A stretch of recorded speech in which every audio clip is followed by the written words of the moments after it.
Samuel de Champlain, circa 1570 to 1635. That's me. He traveled the New World. Yep. He founded Quebec. Correct. He lost Quebec to the British.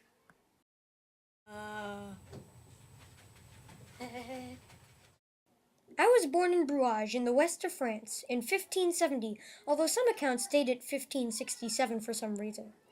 Very little is known about my childhood. About the only thing that I revealed is that I was born in Brouage, and I converted from a Protestant to a Catholic as a young adult. My first travels were with my uncle, and we traveled as far as Spain and Canada. Afterward, from 1601 to 1603, I was geographer for King Henry IV of France.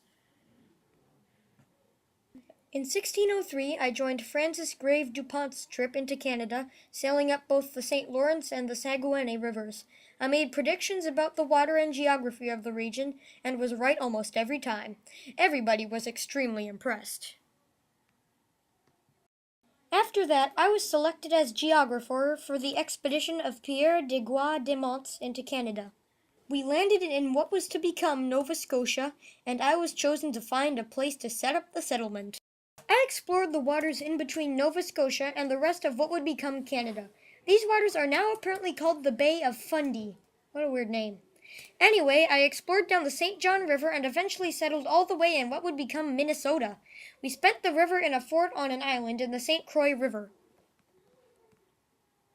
In summer 1605, our little party headed down New England, where a few Englishmen had gone before.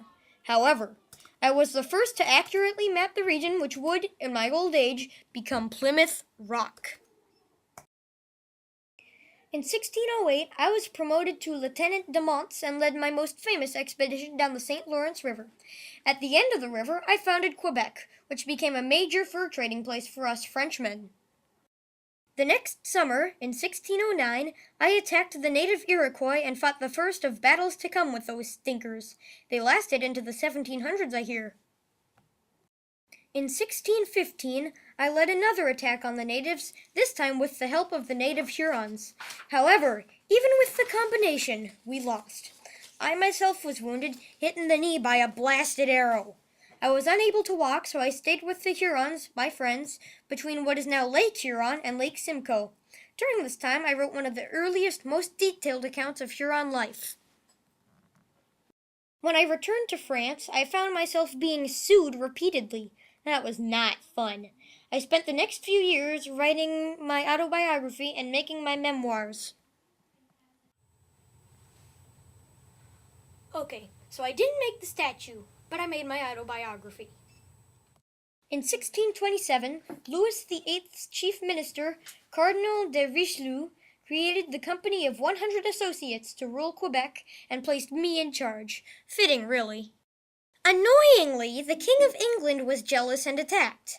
I was forced to surrender on July 19th, 1625, and return to France. Or worse, the French and British signed a treaty that restored the fort of Quebec in French hands in 1632, and, once again, I was named the coordinator.